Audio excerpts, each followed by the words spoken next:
মজুতদার ও পাইকারদের বিরুদ্ধে কঠোর হুঁশিয়ারি উচ্চারণ করেছেন বিএনপির নবনিযুক্ত মুক্তিযুদ্ধ বিষয়ক প্রতিমন্ত্রী ইশরাক হোসেন। বুধবার নিজের ভেরিফাইড ফেসবুক আইডিতে তিনি রীতিমতো মজুতদার ও আড়তদার সহ কয়েকটি ব্যবসায়ী প্রতিষ্ঠানের দিকে আঙুল তুলেছেন। ইশরাক লিখেছেন, রমজান মাসে খাদ্যদ্রব্য, ভোজ্য তেল ও ভোগ্যপণ্যের সবচেয়ে বড় আমদানিকারক সিন্ডিকেট বসুন্ধরা, ফ্রেশ, সিটি, টিকে, নাবিল, এসিআই ইত্যাদি মজুতদার ও পাইকারদের উদ্দেশ্যে কঠিন হুঁশিয়ারি দিচ্ছি। আমার নির্বাচিত সংসদীয় আসন থেকে সোজা করা শুরু হবে, এরপর যতদূর যেতে পারি। ইশরাক আরও লিখেছেন, কোনো বড় নেতা, মন্ত্রী, সরকারি কর্মকর্তা দিয়ে ক্ষমতা ব্যবহার করার সুযোগ নেই। সকল মাফিয়াদের বিরুদ্ধে যুদ্ধ ঘোষণা করলাম। সাধারণ নিম্ন আয়ের মানুষ ঠিকমতো খেতে না পারলে এই মাফিয়াদের বাড়িতেও রান্না হবে না, কথা দিলাম ইনশাআল্লাহ।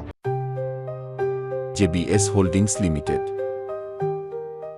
প্রতিবারের মতো এবারও রমজান শুরুর আগেই নিত্য প্রয়োজনীয় পণ্যের বাজার অস্থির হয়ে উঠেছে। বিশেষ করে রমজানে প্রয়োজনীয় সবজিগুলোর দাম যেন আকাশ ছোঁয়া। সবজি ও নিত্য প্রয়োজনীয় পণ্যের দাম বাড়ার পাশাপাশি পুরো রমজান মাস জুড়ে দেখা যায় ভেজাল খাদ্য সামগ্রীতে ছেয়ে যায় ঢাকার বাজারগুলো। বিষয়টির দিকে নজর রেখে এবার রমজানের শুরু থেকেই ভেজাল খাদ্য সরবরাহকারী ব্যবসায়ী ও প্রতিষ্ঠানের প্রতি হুঁশিয়ারি উচ্চারণ করলেন বিএনপির নবনিযুক্ত মুক্তিযুদ্ধ বিষয়ক প্রতিমন্ত্রী।